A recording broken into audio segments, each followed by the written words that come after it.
Hello, I'm here today with the Boston Marathon Project co-creator Paige Monopoli and stage manager Erica LeBlanc. Alex Acosta wasn't able to be here with us, but she was also part of this project as a director. How are you guys? Thank you for joining me today. Good. Thank you for having us. So, Paige, can you please tell me a little bit about how you came up with this idea with your partners? Well, Alexa and I wanted to do a big senior project before we left Suffolk, and after going back and forth for a little while, around the time we decided to do it, it was when the 2013 Boston Marathon bombings had happened, so we decided to do some form of documentary theater about it.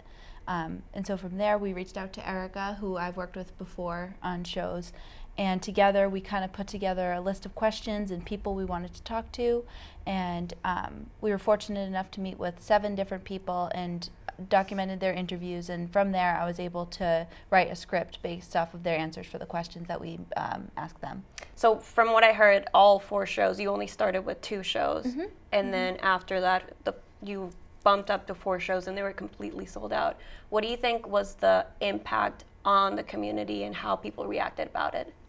Well, one of the things that we were hoping for is that it served as a way to heal, so that way we could showcase the people who didn't have their stories told, but still, everyone has a story from the Boston Marathon. The day of the marathon, Adam and I were watching the marathon on TV home, seeing the elite runners finish. I turned to Adam and said, "This guy just finished a marathon and I'm still in my pajamas. Let's go out and do something." We wanted to show how these people have stepped towards their recovery after that. Since the marathon, a lot of different things have changed with me. I would say I used to be a type A personality, let things roll off my shoulders, but I'm not like that anymore.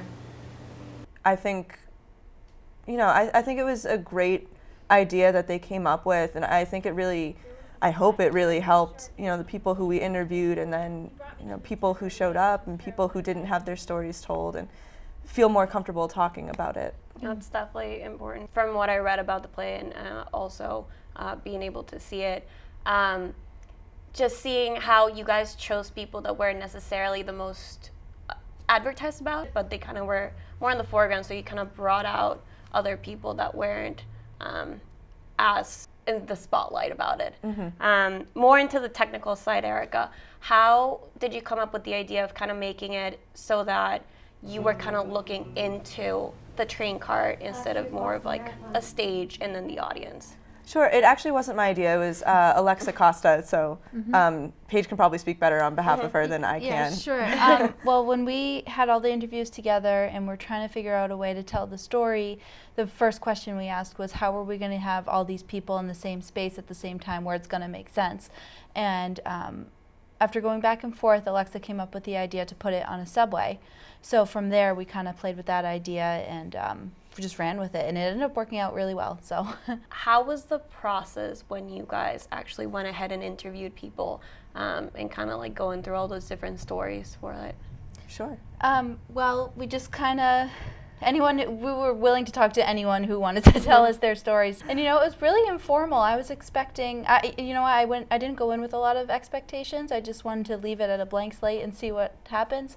And surprisingly, a lot of people were willing to talk. And at first, it's fun to watch the interviews because we're so used to the language at this point, you kind of get desensitized from it. But as you're watching the interviews, and we rewatch them with the cast, you see in the beginning all of our characters are they hold back a lot. But then as the interview goes on and we get to know them better, they loosen up, and we really see their true colors, and it's really amazing. That's awesome. When I took my first steps, I couldn't help but cry.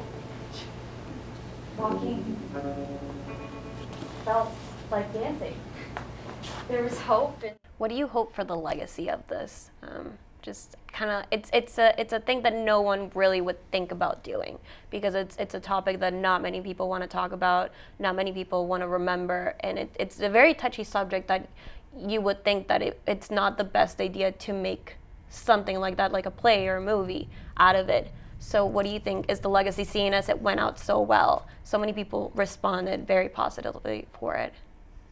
Sure. I mean, for us, it was a tribute to survivors and whatever that means to them as far as surviving goes. And I think the impact should be that